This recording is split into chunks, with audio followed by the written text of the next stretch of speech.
I think my husband was infected. Mike. Thank you so much for taking the time today. I really appreciate it. Thanks, Tess. I absolutely loved this movie. I was terrified and then I was crying at the end. I was like, yes, I was like, good. Such an emotional journey. Not good, but yeah, good. Right. Yeah. I wanted to talk to you because it really kind of reminded me a little bit of Possessor in that you're sort of this, you're not yourself. So can you talk about your difference in approaching the two roles?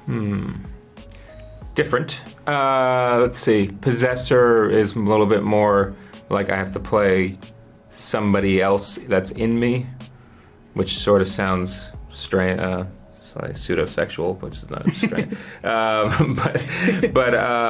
And then Wolf, I would say that the difference is I would attribute the Wolfman thing to almost more like a disease that's happening. And it's a little bit more of like a slow thing that is sort of taking over. So I think the pace of it is quite different.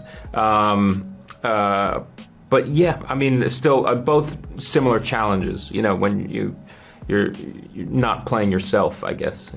Yeah, and well, speaking of the slow transition, I love how, your transformation is very slow throughout, and it's like each time we see you, it's a little bit more and a little bit more. What was that like for you, the makeup process? Well, the makeup process was as cool as it looked. It was pretty tedious and arduous, but worth it. But it helped inform or remind where I was sort of meant to be mentally.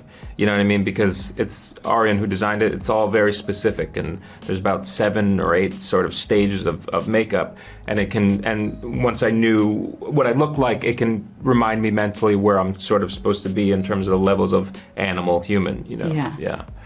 And I want to talk to you about Matilda. She's great. She's fantastic. fantastic. Gosh. What was it like working with her? I was great. I mean, she's so sweet. She's like a pro. She was like weirdly too much like a pro. You know what I mean? Like, it was really nice, but also threw me. You know what I mean? She felt like too seasoned.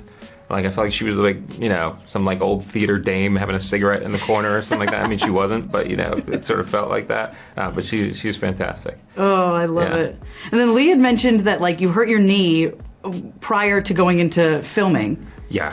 And then it feels like, they kind of used that in the movie. Without spoilers, I will say. They used it a little. I mean, I healed up. I hurt my knee during a play. And then, but luckily, like, I mostly healed by the time I had to shoot this thing, because obviously it's a very physical thing. But yeah, we used it a little bit. I think I don't want to say we used it. The wolf walks a little funny, so I had a wonky knee, so it helped.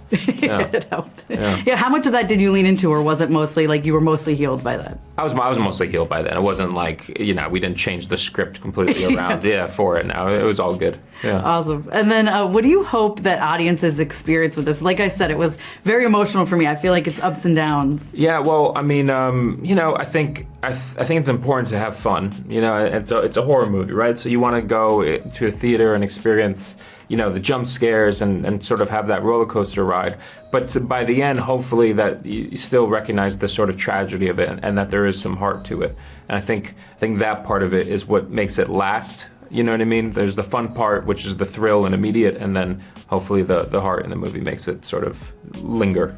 Amazing. Well, I loved it, and congratulations. Thank you so much for your time. Thank you. I appreciate it. Yeah, of course. Nice. Can you understand me? Yeah.